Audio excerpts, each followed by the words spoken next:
ወወልድ ወመንፈስ ቅዱስ አሐዱ አምላክ አሜን። እስመ ቅንዓተ ቤትከ በልዓኒ። የተከበራችሁ ላይካነ ምስጢር ዲያቆናት፣ ወንድሞች፣ አባቶቼ፣ እናቶቼ፣ ወንድሞችና እህቶች እንዲሁም ሕፃናት በዚህ በቅድስናው ስፍራው ማልዳችሁ የመጣችሁ ሁላችሁም በኃያሉ በሕያው እግዚአብሔር ፍጹም ሰላም እንደምን አደራችሁ? እንደምን አደራችሁ? ቸርነቱን ያላራቀ ምሕረቱን ያላራቀ አምላካችን እግዚአብሔር በቸርነቱ በሕይወት በጤና ጠብቆ ለዚህች ዕለት ያደረሰን ክብርና ምስጋና ለሱ ይሁን። በእናትነት ዘወትር ከኛ የማትለይ እናታችን እመቤታችን ንጽሕተ ንጹሐን ቅድስተ ቅዱሳን ወላዲተ አምላክ ቅዱሳን መላእክት ጻድቃን ሰማዕታት ክብርና ምስጋና ይድረሳቸው። በሚኖረን አጭር ጊዜ የምንማረው የትምህርታችን ርዕስ እስመ ቅንዓተ ቤትከ በልዓኒ የሚል ይሆናል። በዚህ በመዝሙር 68 ቁጥር 9 ላይ የምናገኘው ኃይለ ቃል ነው። የቤት ቅናት በልቶኛል ወይም የቤት ቅናት አቃጠለኝ በላኝ ማለት ነው።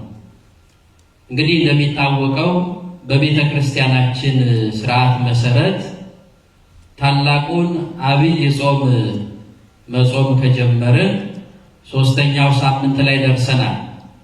አባታችን ቅዱስ ያሬድ በሰራልን ስርዓት መሰረት ይህንን ሳምንት ምኩራብ በመባል ይታወቃል። ምን ይባላል? ድምጻችሁ አይሰማም። ምኩራብ ይባላል። ያሳለፍነው ሳምንት ቅድስት ብለን እንደተማርን እንዲሁ መርሳት የለባችሁ።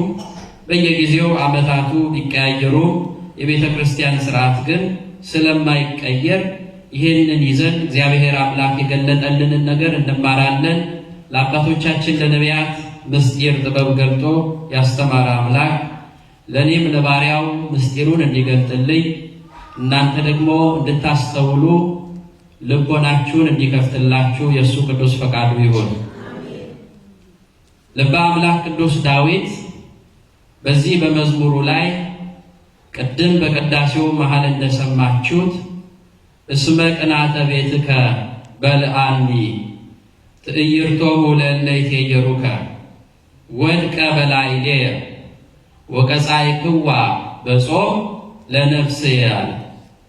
የቤት ቅናት በልታኛለችና የሚሰድቡህም ስድብ በላይ ወድቋልና ሰውነቴን በጾም አደከምኳት በማለት ተናገረ። እንግዲህ ዳዊት እግዚአብሔር አምላክ እንደ ልቤ ያለው ሰው ነው። 7 ሀብታት የተሰጡት እግዚአብሔር እጅግ የሚወደው ሰው ከእረኝነት አንስቶ ለንግስና ማዕረግ ያደረሰው ያበቃው ሰው ነው። እግዚአብሔር ሰውን ምንም ሰው እንኳን ቢንቀው፣ ወላጆቹ እንኳን ቢንቁት፣ ሰው እንኳን ባያስታውሰው እግዚአብሔር አስታውሶት ለክብር አብቅቶታል። የዚህን ታሪክ መነሻ ሐሳብ ወይም መነሻ ታሪክ የምናገኘው በመጀመሪያው በብሉይ ኪዳን በአንደኛ ሳሙኤል ምዕራፍ 7 ከቁጥር 1 ጀምሮ ነው። እንዲህም ሆነ ይላል፣ ንጉሥ በቤቱ በተቀመጠ ጊዜ እግዚአብሔርም በዙሪያው ካሉት ጠላቶቹ ሁሉ ባሰፈረው ጊዜ እግዚአብሔርም በዙሪያው ካሉት ጠላቶቹ ሁሉ ባሳረፈው ጊዜ ንጉሡ ነቢዩን ናታንን ጠርቶ እኔ ከስግባ በተሰራ ቤት ተቀምጫለሁ፣ የእግዚአብሔር ታቦት ግን በመጋረጃ ውስጥ እንደተቀመጠ እይ አለው ይላል። እንግዲህ ይህንን ቃል የተናገረው የቤት ቅናት በላኝ፣ የቤት ቅናት አቃጠለኝ ያለው ልበ አምላክ ቅዱስ ዳዊት መንግስቱ በጸናለት ጊዜ ነው። ምንም ችግር ባልደረሰበት ጊዜ ከጠላቶቹ ባረፈበት ጊዜ ኢየሩሳሌምን ለ40 ዘመናት እጅግ ተፈርቶ ተወዶ በሚያስተዳድርበት ጊዜ ነው ይህንን ቃል የተናገረው። እኔ በተመቸ ቤት ውስጥ እኖራለሁ፣ በአማረ ቤት ውስጥ እኖራለሁ። የእግዚአብሔር የቃል ኪዳኑ ታቦት ግን በማይረባ ቦታ አለ። ይሄ እንቅልፍ ነሳኝ፣ ይሄ ረበሸኝ፣ የቤት ቅናት አቃጠለኝ፣ የቤት ቅናት በላኝ በማለት ልበ አምላክ ቅዱስ ዳዊት ተናገረ። መናገር ብቻ አይደለም፣ የእግዚአብሔር ሰው የሆነውን ነቢዩ ናታንን ጠርቶ ይህንን ጉድ ትመለከታለህ ወይ? እግዚአብሔር እኔን ባርኮኛል፣ ሕዝቡን ሁሉ ባርኳል፣ በመንግስቴ አጽንቶኛል። እኔ ግን በዚህ በአማረ ቤት ውስጥ ተቀምጬ የእግዚአብሔር የቃል ኪዳኑ ታቦተ ጽዮን በማይረባ ቦታ በደብተራ ድንኳን ክብሩን ባልመጠነ ቦታ ተቀምጧል ብሎ ተመልከታለሁ። በእውነት እግዚአብሔርን እኛ እንዴት ነው የምናስታውሰው? እስቲ ምን ስንሆን ነው እግዚአብሔርን የምናስበው? ሲደላን ነው? ስንቸገር? ሳትዋሹ ተናገሩ። ስንቸገር አይደለም? አሁን ራሱ እኮ በሽታው መጣ መቅሰፍቱ መጣ ሲባል መፍራት ጀመርን። እግዚአብሔርን አውጣን ማለት ጀመርን። ዳዊት ግን እንደዚህ አይደለም። በእውነት መንግስቱ በጸናለት ጊዜ፣ ከጠላቶቹ ባረፈ ጊዜ፣ በተደላደለ ጊዜ፣ በተመቻቸ ሁኔታ እግዚአብሔርን አሰበ። የቤት ቅናት በላኝ አለ። ስንታመም ስንቸገር ብቻ እግዚአብሔርን መጠየቅማ ይህን አሕዛብም እኮ ያደርጉታል እኮ ከችግራቸው ከጭንቀታቸው ሊወጡ። እግዚአብሔርን ግን በደስታችንም በሐዘናችንም ጊዜ ልንለምነው ልንጠይቀው ያስፈልጋል። ልብ አድርጉ ክርስቲያኖች፣ ዳዊት ምንም የማይጎድለው ንጉሥ ነው። ቅድም እንዳልኩት 7 ሀብታት አሉት። ሀብተ ወዊ፣ ሀብተ ፈውስ፣ ሀብተ መዝሙር፣ ሀብተ ትንቢት፣ ሀብተ መንግሥት፣ ሀብተ ክህነት፣ እነዚህ ሁሉ ሀብታት የተሟሉለት ሰው ነው። በነፍሱም በስጋውም እግዚአብሔር የከበረበት ሰው ነው። እግዚአብሔር የባረከው ሰው ነው። ነገር ግን የእግዚአብሔር ቤት በማይሆን ቦታ የቃል ኪዳኑ ታቦት ባልተገባ ቦታ ተቀምጦ ሲያይ የቤት ቅናት በላኝ፣ አቃጠለኝ። እኔ በአማረ ቤት እኔ በአማረ አልጋ እየተኛው የእግዚአብሔር ቤት አንድ የሚነጠፍ ምንጣፍ ጠፍቶ፣ አንድ የሚነድ ጧፍ ጠፍቶ፣ አንድ የሚጨስ ዕጣን ጠፍቶ ባየው ጊዜ የቤት ቅናት አቃጠለኝ ብሎ ተናገረ። ከዚህ በኋላ ሱባኤ ነው የያዘው። እግዚአብሔር ግን ያንን ሊያደርግለት አልፈለገም። እሱ ቤቱን መስራት ፈልጎ ነበረ። በእውነት በዚህ የመጽሐፍ ቅዱስ ታሪክ ቤት ሄዳችሁ እንድታነቡት ነው። ከነቢዩ ናታን ጋር ሱባኤ ገቡ። ይህንን ሱባኤ ገብተው እግዚአብሔርን ጠየቁት። ዳዊት ቤቱን መስራት ፈልጎ አንድ ነገር ስንሰራ ያለ ሱባኤ ያለ ፈቃድ እግዚአብሔር መስራት የለብን። ይህንንም ልንማር ያስፈልጋል። ብር ስላለን እግዚአብሔርን ቤት እሰራለሁ ብሎ መነሳት ይቻላል? ይቻላል? አይቻልም። ፈቃድ እግዚአብሔርን መጠየቅ ያስፈልጋል። እግዚአብሔር ቤትን ካልሰራ ቤተሰሪ እንዲሁ ይደክማል ይላል። እግዚአብሔር ሀገርን ካልጠበቀ ጠባቂዎች እንዲሁ በከንቱ ይደክማሉ። ሁሉን ማድረግ የሚችለው ማን ነው? እግዚአብሔር ነው። ዳዊት ሱባኤ ያዘ። ያን የሱባኤውን መልስ ለናታን ተገለጠለት። በጣም የሚያሳዝን ነው በእውነት። ነቢየ እግዚአብሔር ዳዊትን ሄዶ ናታን እግዚአብሔር እንዲህ ብሎሃል፣ ቤቴን ልትሰራ አልተፈቀደልህም፣ አንተ አትሰራውም፣ ካንተ የሚወጣው ልጅህ ይሰራዋል ብሎ ተናገረው። በዚህ ጊዜ እኛ ብንሆን የምንመልሰውን መልስ እናውቃለን። ብዙ ነገር ነው እኮ የምንናገረው። ዳዊት ግን ምንም አላለም። እያዘነ የእግዚአብሔር ፈቃድ ከሆነ እግዚአብሔር ካልፈቀደልኝ ምንም ማድረግ አልችልም፣ እግዚአብሔር ሲፈቅድ ነው ሁሉም መሆን የሚችለው አለ። አዎ ሁል ጊዜ ፈቃድ እግዚአብሔርን በሕይወታችን ውስጥ ልናደርግ ያስፈልጋል። አዎ ቅዱሳን በሕይወታቸው በሚመጣባቸው ነገር ሁሉ የእግዚአብሔር ፈቃድን ያስቀድማሉ። ሁሉ ነገር የሆነው በእግዚአብሔር ፈቃድ ነው ብለው ነው የሚያስቡት። ይህንን ጥያቄ ሲጠይቅ ቤተ መቅደስን እንድትሰራ ለአንተ አልተፈቀደልህም ሲባል እግዚአብሔርን አላማረረም። ሌላው ልበ አምላክ ቅዱስ ዳዊት ሕንፃ ቤተ መቅደስን ባይሰራም እንኳን እግዚአብሔር አምላክ በሰጠው ጥበብ ራእይ አሳይቶታል። አማናዊት የሆነችውን ቤተ ክርስቲያን እመቤታችን ቅድስት ድንግል ማርያም ከሺህ ዓመት በፊት በትንቢት መነጽር ተመልክቶ እግዚአብሔር ወልድ ኢየሱስ ክርስቶስን እንደምትወልደው በድንግልና እንደምትወልደው በድንግልና ጸንሳ በድንግልና እንደምትወልደው በትንቢት ተናግሯል። ይሄ ትልቅ መታደል አይደለም? እሱ ሕንፃ ቤተ መቅደሱን ነው መስራት የፈለገው። ነገር ግን እግዚአብሔር ከዛ የበለጠውን ምስጢር ገለጠልን። አማናዊት የሆነችውን አማናዊት ታቦት የሆነችውን አማናዊት ቤተ ክርስቲያን የሆነችውን እመቤታችን ቅድስት ድንግል ማርያምን የራቀውን አቅርቦ የረቀቀውን አጉልቶ ለልበ አምላክ ቅዱስ ዳዊት ገለጠለት። እግዚአብሔር ክብርና ምስጋና ለሱ ይሁን። ስለ ቤቱ ያስብ ስለነበረ ነው። ዛሬም የምናስበው በተለይ የዛሬው በዓል ቤተ መቅደሱን ነው የምናስበው። ምኩራብ ብለን ዝም ብለን አናልፍም። ቤተ መቅደሱን እናስባለን። ስለ ቤቱ እንጨነቃለን። እየሰማችሁኝ ነው? ከኔ ጋር ናችሁ? እግዚአብሔር ከሁላችን ጋር ይሁን። ዳዊት ይሄ ብቻ አይደለም፣ የቤት ቅናት አቃጠለኝ፣ የቤት ቅናት በላኝ ብሎ የተናገረበት ምክንያት በዘመኑ የነበሩ ካህናት ይሰሩት የነበረውን ግፍ ተመልክቶ ነው። እግዚአብሔርን አለመፍራታቸው፣ እግዚአብሔርን አለማክበራቸው፣ በካህናቱ፣ በዲያቆናቱ፣ በመዘምራኑ፣ በምዕመናኑ ላይ የነበረውን ድፍረት ተመልክቶ የቤት ቅናት በላኝ አለ። የቤት ቅናት ምን አለ? በላኝ፣ አቃጠለኝ። የካህኑን የኤሊ ልጆችን ሥራ ተመልክቶ የአፍኒንና የፊንሐስን ሥራ ተመልክቶ እግዚአብሔርን አለመፍራታቸውን ተመልክቶ በእግዚአብሔር በቤተ መቅደሱ በቅድስናው ቦታ ይሰሩ የነበረውን ግፍ ተመልክቶ የቤት ቅናት በላኝ፣ በአንተ ቤት ይሄ ሲደረግ ማየት ይዘገንናል፣ በአንተ ቤት ይሄ ሲፈጸም ማየት ይቆጫል፣ የቤት ቅናት በላኝ፣ አንገበገበኝ ብሎ ተናገረ።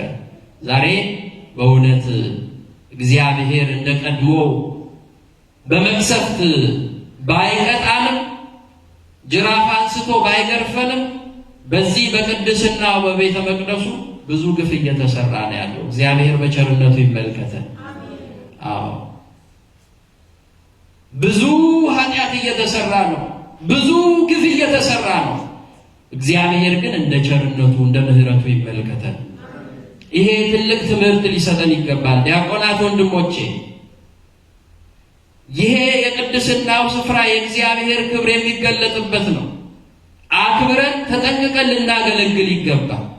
እህቶቼ መዘምራን፣ ወንድሞቼ፣ አባቶቼ፣ እናቶቼ፣ ይሄ የእግዚአብሔር ቤት ነው። የእግዚአብሔር ቤት ክብር ይፈልጋል። የእግዚአብሔር ቤት ቅድስና ይፈልጋል። የእግዚአብሔር ቤት ንጽህና ይፈልጋል። አክብረን ልንጠቀምበት ያስፈልጋል። እግዚአብሔር ንጹህ ስለሆነ፣ ንጹህ ባህሪ ስለሆነ ንጽህና ይፈልጋል። አዎ እንዲሁ ዝም ብለን በኃጢአት ልናረክሰው አይገባም።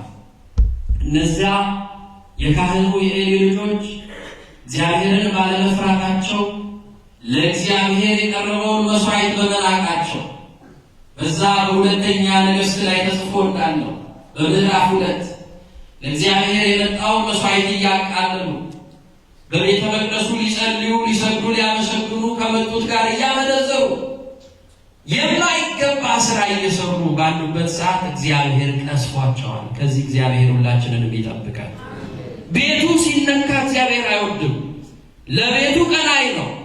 በቤቱ ላይ የሚደረግ ነገር ሁሉ እግዚአብሔር ይመለከታል።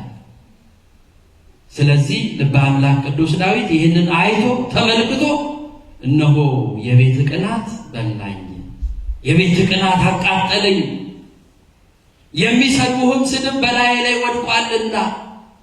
እስራኤል አምላካችን እግዚአብሔር ከግብፅ ባርነት ሲያወጣቸው ከሰማይ መናን ከአለት ላይ ውሃን እያፈለቀ ሲመግባቸው ሲንከባከባቸው መናው ሰለቸን ውሃው ሰለቸን እያሉ እግዚአብሔርን እንደሰደቡት ዛሬም በመቅደስ ውስጥ የሚሰራው ግፍ ሊያቃጥለን፣ ሊበላን፣ ሊቆረቁረን ልንጨነቅ ያስፈልጋል። ለምን? ፍርድ የሚመጣው ከመቅደሱ ስለሆነ። ፍርድ የሚጀምረው ቅዱስ ጴጥሮስ በአንደኛ ጴጥሮስ ምዕራፍ 4 ላይ ፍርድ ከቤቱ ትነሳለች ይላል።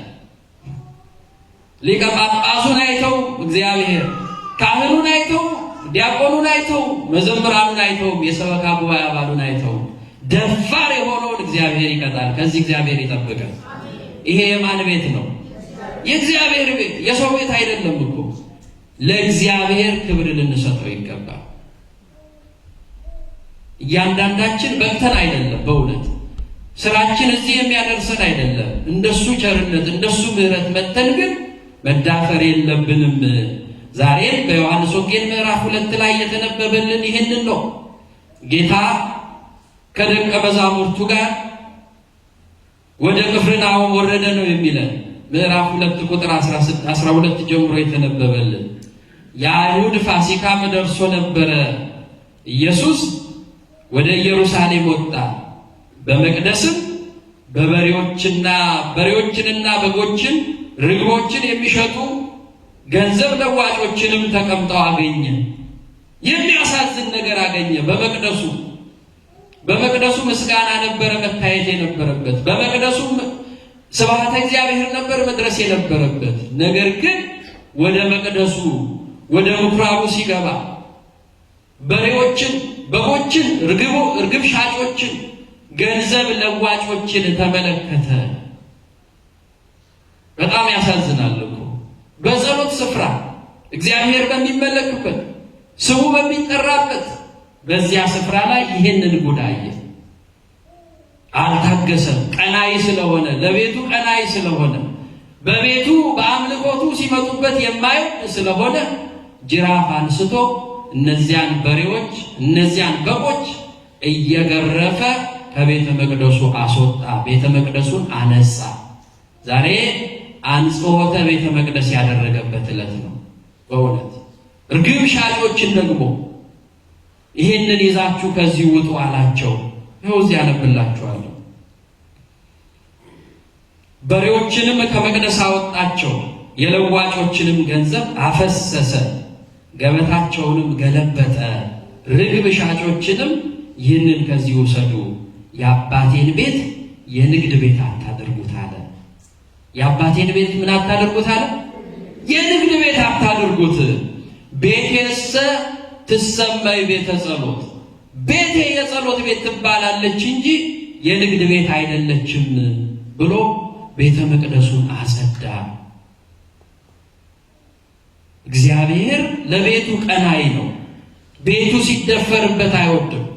ቤቱ ሲነካበት አይወድም። እንኳን እግዚአብሔር የኛ ቤት ሲነካ እንወዳለን። የሚወዳለ ቤቱን ሲያቆሽሹበት የሚወዳለ አለ? አረ ካለ ይናገር። ቤቱን ሲያቆሽሹበት የሚወድ ሰው አለ? እሱ በእውነት ጻድቅ የለም። እግዚአብሔርማ ይሄ እኮ የምህረት አደባባይ ነው፣ የፈውስ አደባባይ እኮ ነው። ብዙ ሰዎች አልቅሰው ፈውስ የሚያገኙበት፣ ምህረት የሚያገኙበት፣ ከጭንቀታቸው የሚረጋጉበት፣ ቅዱስ ሥጋውን ክቡር ደሙን የሚቀበሉበት ይሄ የቅድስናው አደባባይ ነው። ይሄ ሲነካበት እግዚአብሔር አይታገስም። በሌላ ነገር ሊታገስ ይችላል። በስሙ ሲነግዱበት፣ በቤቱ ሲነግዱበት እግዚአብሔር አይታገስም። አዎ ያንን ቤተ መቅደስ አጸዳው፣ አውጡ አላቸው። ይሄ በቤተ መቅደሱ ይሰማ የነበረው ጫጫታው፣ ሁካታው፣ ረብሻው፣ የከብቱ ድምፅ፣ የበጎቹ ድምፅ፣ የፍየሎቹ ድምፅ፣ አዎ ይሄ አያስፈልግም። በቤተ መቅደሱ የእግዚአብሔር ድምፅ ነው መሰማት ያለበት፣ ምስጋና ነው መሰማት ያለበት። ገንዘባቸውን ደግሞ አፈሰሰው፣ ገለበጠው። የኃጢአት ገንዘብ ምን ይሰራል? የጽድቅ ያልሆነ ገንዘብ ምን ይሰራል? ለቤቱ ቀናይ ስለሆነ ይህንን አደረገ በእውነት እና ዛሬን ስናስበው በዚህ መልኩ ነው ማሰብ ያለብን።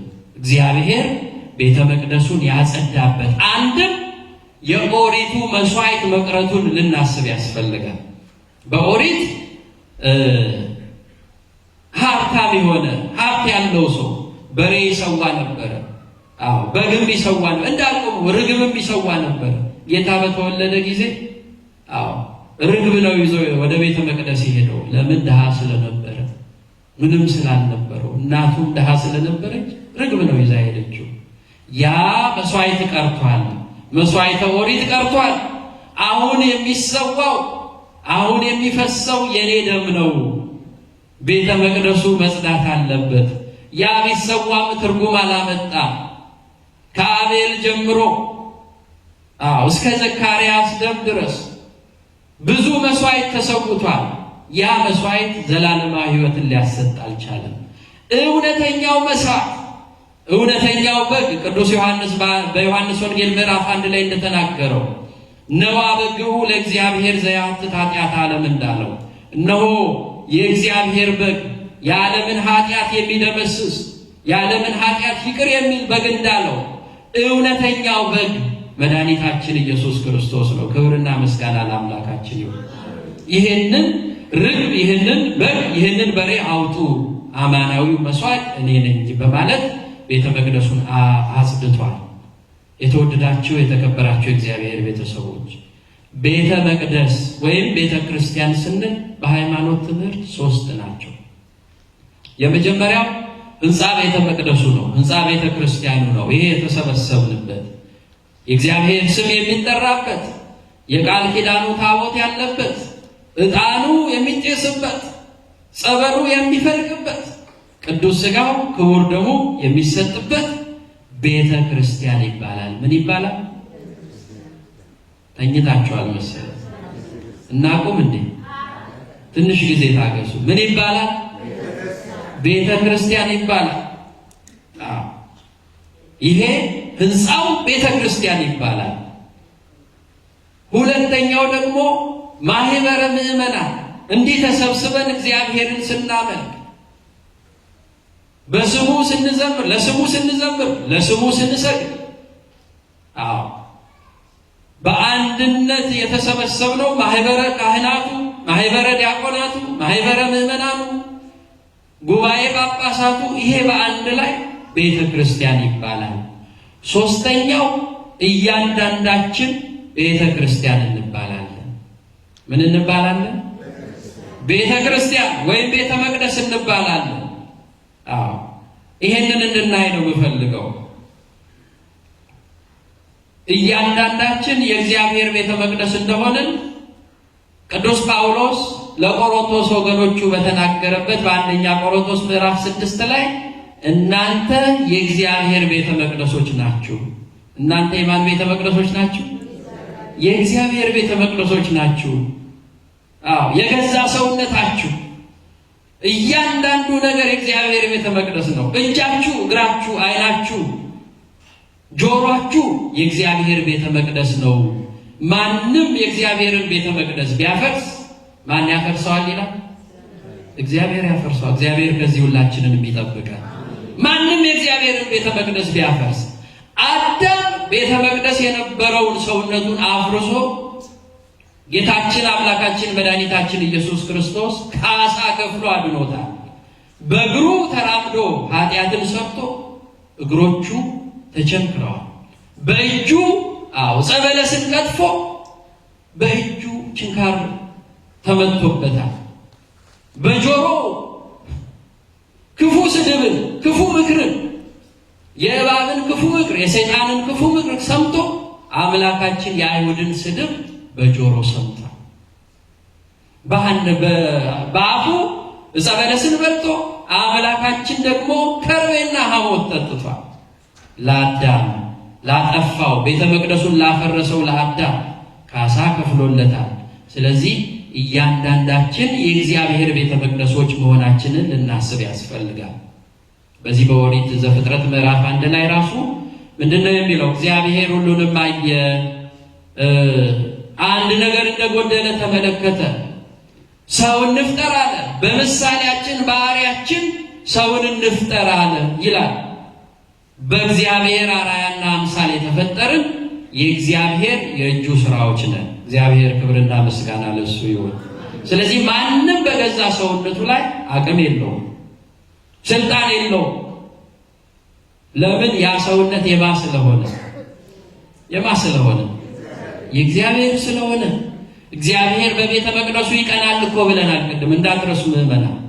እግዚአብሔር በቤተ መቅደሱ ምን ይላል? ይቀናል። ኃጢአት ሲሰራበት ይቀናል። ክፉ ነገር በጆሮ ስንሰማ ይቀናል። በአንደበታችን ክፉ ነገር ስንናገርበት እግዚአብሔር ይቀናል።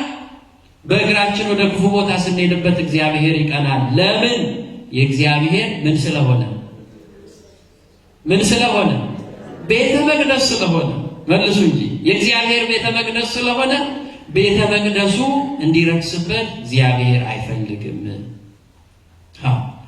ስንቶቻችንን ታዲያ እግዚአብሔር ቤተ መቅደስ የሆነውን ሰውነታችንን በንጽህና በቅድስና ይዘነው የቆየ ነው ያላሳደፍ ነው? እግዚአብሔር ሊመጣ ምን ያገኝብን ይሆን? ስንቶቻችንን ተዘጋጅተን ያልጠበቅ ነው? በእውነት ምኩራብ ብለን ማለፍ የለብንም። ቀኑን አስበን ማለፍ የለብንም። እርግጥ ነው ምኩራብ ይታሰባል። ነገር ግን መማር ያለብን እውነተኛው ቤተ መቅደስ ስለሆነው ስለ ሰውነታችን ነው። የእግዚአብሔር መገለጫ ስለሆነ የእግዚአብሔር ሥራ ስለሆነው እግዚአብሔር ቤተ መቅደሱ ሲደፈርበት አይወድም ብለናል። ስለዚህ ሁላችንም ቤተ መቅደስ የሆነውን ሰውነታችንን ልንጠብቀው ያስፈልጋል። ልበ አምላክ ቅዱስ ዳዊት በደስታው ጊዜ ነው እግዚአብሔርን ያሰበው። በእውነት በደስታው ጊዜ ሁሉ ተሟልቶልን፣ እኛ በችግራችን ጊዜ እግዚአብሔርን እናስበዋለን። በሐዘንም በደስታም ማንን ማሰብ ያስፈልጋል? እግዚአብሔርን። በጾም ወቅት ብቻ አይደለም ቤተ መቅደስ መምጣት፣ በጾም ወቅት ብቻ አይደለም ልብን ማረጋጋት፣ ጆሮን ማረጋጋት፣ በጾም ወቅት ብቻ አይደለም፣ ጾሙም ሲፈታ እንደዛው መሆን አለብን። አንዳንዴ የተቸገርነው ጾም ላይ መልካም ሰዎች እንሆናለን፣ ጾሙ ሲፈታ አብረን የምንፈታ ሰዎች አሉ። ከትንሣኤ በኋላ ትንሣኤ ልቦና የሌለን ሰዎች አሉ። ይሄ ልናደርገው አይገባም። በእውነት ሁል ጊዜ እግዚአብሔር ቤተ መቅደሶች መሆናችንን ልናስብ ያስፈልጋል። ስለዚህ ቤተ መቅደሱ ሕንፃ ቤተ ክርስቲያኑ ነው። ቤተ ክርስቲያን የተባለው በእውነት ለዚህ ቤተ መቅደስ ስመ እግዚአብሔር ለሚጠራበት የቃል ኪዳኑ ታቦት ላለበት ክብር ልንሰጥ ይገባል። ምን ልንሰጥ ይገባል? ክብር ልንሰጥ ይገባል። ሙሴን የቆምክበት ስፍራ የተቀደሰ ነውና ጫማህን ከእግር ላይ ምን አበልሎታል? አውልቅ ብሎታል። የቆምክበት ስፍራ የተቀደሰ ነው። እርግጥ ነው ጫማችሁን አርጋችሁ አልገባችሁም አላችሁ። ነገር ግን የኃጢአት ጫማ ያደረግን ሰዎች አለ። የቂም ጫማ፣ የበቀል ጫማ፣ የዝሙት ጫማ፣ የትዕቢት ጫማ፣ የድፍረት ጫማ ያደረግን ሰዎች ምን ልንል ይገባል? ልናወልቅ ይገባል። ቤቱ የተቀደሰ ስፍራ ስለሆነ የተቀደሰ ቦታ ስለሆነ ልናከብረው ይገባል። በአንድነት እንደ ሐዋርያቱ እንደ 120ው ቤተሰብ እንደ አንድ ቃል ተናጋሪ እንደ አንድ ልብ መካሪ ሆነን ደግሞ ማህበረ ምዕመናኑ ተስማምተን እግዚአብሔርን ልናመልከው ይገባል። በነጠላ ሰውነታችን ደግሞ እያንዳንዳችን ደግሞ የእግዚአብሔር ቤተ መቅደስ መሆኑን ልንገነዘብ ያስፈልጋል። እግዚአብሔር ይመጣል። ቤቱ ሲቆሽሽበት አይወድም። አሁን እኮ ምልክቶች እኮ እየታዩ እኮ ናቸው። ይሄ እኮ ለሕክምና ዕቃ ግዙ የሚባለውን ነገር እኮ እሱ ላይ ከምትረባረቡ ሱቁ ሁሉ ባዶ እስኪሆን ድረስ ከምትጠብቁ ትልቅ እኮ መድኃኒት እኮ የተዘጋጀ መድኃኒት አለ። ንስሐ ገብቶ ቅዱስ ሥጋውን ክቡር ደሙን በልቶ ጠጥቶ መጠበቅ እኮ ነው የሚሻለው። ክርስቲያኖች አይደለን እንዴ? ተምረናል እኮ 55 ቀን ሙሉ እየጾምን አንድ ቀን ማንቆርብ ከሆነ እግዚአብሔር ምንኛ ይታዘበናል። በእግዚአብሔር አታምኑም እንዴ? አታምኑ? ምታምኑ ከሆነ በዮሐንስ ወንጌል ምዕራፍ 6 ላይ ምን ይላል? ሥጋዬን የበላ ደሜን የጠጣ የዘላለም ሕይወት አለው ይላል። የዘላለም ሕይወት 70 ዓመት ይኖራል አይደለም የሚለው፣ 50 ዓመት ይኖራል አይደለም የሚለው። ምን ያህል ይኖራል?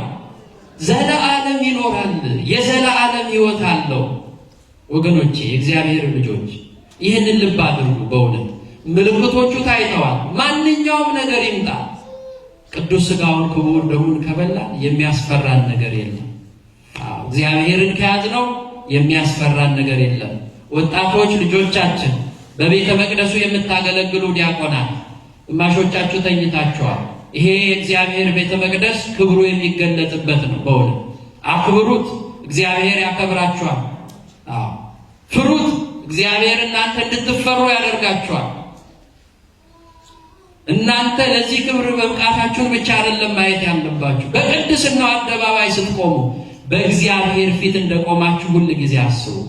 ምዕመናን አባቶቼ፣ እናቶቼ ቤት ውስጥ ያለንን ጠባይ ይዘን እዚህ ቤት አንምጣ። ይሄ የቅድስና አደባባይ ነው። በእውነት ቢቻለን ቤታችን ውስጥም መልካሞች መሆን ይገባል። ነገር ግን ይሄ የእግዚአብሔር ቤት ነው። ቤቱን አትዳፈሩ። ቤቱን አምላካችን እግዚአብሔር ረክሶ ካገኘው፣ ተበላሽቶ ካገኘው ያጸዳል። ጅራፍ በተባለ ወንጌል መምህራን ሲሰብኩ፣ አስተማሪዎች ሲያስተምሩ ይህ እኮ ጅራፍ እኮ ነው። በእውነት ይሄ ጅራፍ እኮ ነው። እየተገረፍን እኮ ነው። እየተነገረን እኮ ነው ለሚያስተውል ሰው። ካልሆነ ግን ልክ እንደ ልበ አምላክ ዳዊት የቤት ቅናት ምን አለ? በላኝ። እስመ ቅናተ ቤትከ በልዐኒ። የቤት ቅናት በላኝ። ለቤቱ ልትቀኑ ይገባል። በእውነት ለቤቱ ልትቀኑ ይገባል። በቤቱ ክፉ ነገር ስታዩ ዝም አትበሉ። ውጭ ወጣችሁ ሐሜት አያስፈልግም። በግልጽ ተናገሩ። ይሄ ልክ አይደለም በሉ። ይሄ ተገቢ አይደለም። ይሄ እግዚአብሔር ቤት ነው። እባክህን እንደዚህ አታድርግ፣ እግዚአብሔር ያዝናል። ልጆች እግዚአብሔር ያዝንባችኋል፣ ይህንን አታድርጉ እያላችሁ ምከሩ። የቤቱ ቅናት ሊያቃጥላችሁ ሊያንገበግባችሁ ይገባል። ቤቱን ባለማጽዳታችን ብዙ መከራ እየደረሰብን ነው። በእውነት ቅድም እንዳልኩት እግዚአብሔር ይፈርዳል። ፍርዱ ደግሞ ከቤተ መቅደስ ነው የሚጀምረው። ከቤተ መቅደስ ከሚዳፈሩት ሰዎች ፍርዱ ይጀምራል። ከዚህ ፍርድ ሁላችንንም እግዚአብሔር ያድነን። ስለዚህ የተወደዳችሁ የተከበራችሁ የእግዚአብሔር ቤተሰቦች ዛሬ አምላካችን እግዚአብሔር ቤተ መቅደሱን ያጸዳበት በስልጣኑ ያጸዳበት ዕለት ነው። የመጨረሻውን አነብላችሁና ትምህርታችንን እናበቃለን። ደቀ መዛሙርቱ የቤት ቅናት ይበላኛል ተብሎ የተጻፈውን አሰቡ። አይሁድ ናቸው እኮ ምሁረ ኦሪት ናቸው። መጽሐፍትን የመረመሩ ናቸው። ብሉያቱን የመረመሩ ናቸው። ነገር ግን እነሱ አላሰቡትም። እነሱ ንግዱ ላይ ነው የሚያተኩሩት የነበረው። ደቀ መዛሙርቱ ግን የተናቁት ግን እነዛ ቋንቋም አይችሉት የቤት ቅናት በላኝ ብሎ ከ1000 ዓመት በፊት ልበ አምላክ ዳዊት የተናገረውን አሰቡ። ስለዚህ አይሁድ መልሰው ይህንን ስለምን ታደርጋለህ አሉት። ደፋሮች አይደሉ? በቤቱ በሱ በስልጣኑ ሲያጸዳ ይህንን ስለምን ታደርጋለህ? ማን ነው የፈቀደልህ? አንተ ማነህ? ብለው ሊከሱት ሞከሩ። ኢየሱስም ይህንን ስለምን ታደርጋለህ? ምልክት ታሳየናለህ አሉት። ኢየሱስም መልሶ ይህ ቤተ መቅደስ አፍርሱት፣ በሦስተኛው ቀን አስነሳዋለሁ አላቸው። ይህንን ቤተ መቅደስ ምን በሉት? አፍርሱት፣ በሦስተኛው ቀን አስነሳዋለሁ አላቸው። ስለዚህ አይሁድ ይህን ቤተ መቅደስ ከ46 ዓመት ጀምሮ ይሰራ ነበረ። አንተስ በ3 ቀን ታስነሳዋለህን አሉት። እርሱ ግን ስለ ሰውነቱ ቤተ መቅደስ ይል ነበረ። አልተግባቡም። እሱ ይህንን ቤተ መቅደስ እናንተን ዓለምን ላድን ነው የመጣሁት በዚህ በሥጋዬ፣ ይህንን ቤተ መቅደስ አፍርሱት፣ ሰውነቴን ትገድሉኛላችሁ፣ ነገር ግን እኔ በስልጣኔ አስነሳዋለሁ። ትንሣኤውንም የተናገረበት ትንሣኤውንም የገለጠበት ነው። እርግጥ ነው በኢየሩሳሌም አንድ ቤተ መቅደስ ነበራቸው። አስቀድሞ ጠቢቡ ሰሎሞን የሰራው የዳዊት ልጅ፣ በኋላም ወደ ባቢሎን ሲጓዙ ቤተ መቅደሳቸው ተቃጥሎ በዘሩባቤል ጊዜ የተሰራ ቤተ መቅደስ ነው። ለ46 ዓመት ፈጅቷል። በእነሱ ስንፍና ምክንያት በባርነት ሳሉ በግዞት ሳሉ እግዚአብሔር ከዚህ ጉድ ካወጣህን አስቀድመን ሄደን ቤተ መቅደስን ነው የምንሰራው ብለው ተስለው ነበር። ወደ እርሻችንም ወደ ራሳችንም ቤት አንሄድም፣ እግዚአብሔር ለዚህ ክብር ካበቃህን ግን ያንተን ቤተ መቅደስ እንሰራለን ብለው ነበር። ነገር ግን እግዚአብሔር ሲረዳቸው ወደ ኢየሩሳሌም ሲመለሱ እንኳን ቤተ መቅደስ ሊሰሩ ይቅርና ወደ ራሳቸው ኑሮ ነው የሄዱት። የራሳቸውን ቤት መስራት ጀመሩ፣ ማሳመር ጀመሩ። ከዛ ወደ እርሻቸው ሄዱ። ከዚህ በኋላ ቤተ መቅደስ ሊሰሩ ቢሉ ሲሰሩ ሲፈርስባቸው እንዲሁ 46 ዓመት ሞላ። እግዚአብሔር ያሳያቸው። ቅድም አላለም? እግዚአብሔር ቤትን ካልሰራ ቤተሰሪ በከንቱ ይደክማል አለ። እግዚአብሔር ካልሰራ፣ እግዚአብሔር ካልፈቀደ፣ እግዚአብሔር እኮ ከፈቀደ በአንድም ቀን ይሰራል። ስለዚህ 46 ዓመት ሙሉ ፈጀባቸው እና 46 ዓመት ሙሉ የፈጀውን በዘሩባቤል የተሰራውን ቤተ መቅደስ ታፈርሰዋለን እያሉ እነሱ ስለ ሕንፃው ይናገራሉ። እሱ ግን ስለ ትንሣኤው ነገራቸው። እርሱ ግን ስለ ሰውነቱ ቤተ መቅደስ ይል ነበረ። ስለዚህ ከሙታን ከተነሳ በኋላ ደቀ መዛሙርቱ ይህንን ተናገረ፣ አሰቡ፣ መጽሐፍንና ኢየሱስ የተናገረውን ቃል አመኑ። በፋሲካ በዓልም በኢየሩሳሌም ሳለ ያረገውን ምልክት ባዩ ጊዜ ብዙ ሰዎች በስሙ አመኑ። ብዙ ሰዎች በስሙ ምን አሉ? አመኑ። እግዚአብሔር ክብርና ምስጋና ለሱ ይሁን። ነገር ግን ኢየሱስ ሰዎችን ሁሉ ያውቅ ነበረ። ቢያምኑ ለጊዜው ነው። በእውነት በተአምራት ቢያምን ሰው ሌላ ተአምር ሲሰራ እንደገና ይክዳል። እነሱ እንደሚክዱ አውቋል። ለጊዜው ቢያምኑ፣ አምላክ መሆኑን ቢያምኑ፣ ቤቱን ሲያጸዳ አይተው ቢያምኑ፣ ድንቅ ተአምር ሲሰራ ቢያምኑ፣ 2 ዓሣ አበርክቶ 5 እንጀራ አበርክቶ ለብዙ ለ5,000 ሕዝብ ሲያበላ ቢያምኑ፣ የሞተ ሲያስነሳ አይተው ቢያምኑ፣ ሽባ ሲተረትር አይተው ቢያምኑ፣ በዕለተ ዓርብ ግን እሱን አሳልፈው ለሞት ሰጥተውታል። ይህንን ግን እሱ አስቀድሞ ምን ይል ነበረ? ያውቅ ነበረ። ነገር ግን ኢየሱስ ሰዎቹን ሁሉ ያውቅ ነበረ። ነገ እንደሚሰቅሉት ያውቁ ነበረ። ስለ ሰው ማንም ሊመሰክር አያስፈልገው ነበረ። ለሱ ምስክር ያስፈልገዋል? ሁሉን እኮ ያውቃል። ኩላሊትና ልብ ያመላለሰውን ያውቃል። ያሰብነውን ያውቃል። ሳንናገር ያሰብነውን በልቦናችን ውስጥ ያመላለስነውን ነገር ያውቃል። አያስፈልገውም፣ ልንነግረው አያስፈልገውም። በሰው ያለውን ያውቅ ነበረና ይላል። ስለ ቃሉ አምላካችን እግዚአብሔር ስሙ የተመሰገነ ይሁን። በዚህ በዮሐንስ ወንጌል ምዕራፍ 2 ላይ ከቁጥር 12 ጀምሮ የተጻፈ ነው ይህ ኃይለ ቃል። ስለዚህ በዛሬው በምኩራብ ዕለት ጌታችን አምላካችን መድኃኒታችን ኢየሱስ ክርስቶስ አንጽሖተ ቤተ መቅደስ ያደረገበት ነው። ቤተ መቅደሱን ያጸዳበት ነው። ስለ ትንሣኤው ያስተማረበት ነው። ብዙ ተአምራቶችን ያደረገበት ዕለት ነው። ስለዚህ ይሄ ምኩራብ ብለን የምናስበው በኢየሩሳሌም አንድ መቅደስ ስለነበራቸው አይሁድ በተበተኑበት ሁሉ ምኩራብ እንዲሰሩ ተፈቅዶላቸው ነበረ። ከ50 በላይ ሰዎች ካሉ ባሉበት ሁሉ ምኩራብ እየሰሩ እንዲጸልዩ፣ ከፍ ወዳለ ቦታ ወስደው እንዲጸልዩ ተፈቅዶላቸው ነበረ። ስለዚህ ምኩራብ ማለት የጸሎት ቤት ማለት ነው። በዚያ ኦሪቱ ብሉዩ ይተረጎምበታል፣ ይጸልዩበታል። ስለዚህ ምኩራብ የሚለው ያንን ነው። መታሰቢያነቱ ለዛ ቢሆንም ትክክለኛ ቀጥተኛ ትርጉሙ ግን አሁን ላለንበት አማናዊው ቤተ መቅደስ መሆኑን ልናስብ ይገባል። የተወደዳችሁ የእግዚአብሔር ቤተሰቦች ጊዜው አጭር ነው። በእውነት ጊዜው አጭር ነው። ሰው በተሰጠው ዕድሜ በተማረው ትምህርት መልካም ስራ ሰርቶ ካላለፈ ዋጋ የለው። በእውነት ለመልካም ነገር ካልቀና ቅኑ ለእንተ ተአቢ ጸጋ ነው። ለመልካም ነገር ለምትበልጠዋ ለተሻለችዋ ነገር ቅኑ። ልክ እንደ ልበ አምላክ ቅዱስ ዳዊት የቤት ቅናት አበላኝ፣ የቤት ቅናት አቃጠለኝ እንዳለ ሁሉ የቤቱ ቅናት ሊበላን፣ ሊያቃጥለን፣ ሊያንገበግበን ይገባል። ቤቱ ቤተ መቅደሱ ነው። ቤቱ ማህበረ ምዕመናን ናቸው። ቤቱ እኛ የእሱ ፍጥረታት ነን። እግዚአብሔር አምላክ ያስተማረን የመከረን የአባቶቻችን አምላክ እግዚአብሔር ስሙ የተመሰገነ ይሁን። በተማርነው 30 60 መቶ ያማረ ፍሬ አፍርተን የመንግስቱ ወራሾች የክብሩ ቀዳሾች እንድንሆን አምላካችን እግዚአብሔር ይፍቀድልን። ወስብሐት ለእግዚአብሔር። ይቆየን።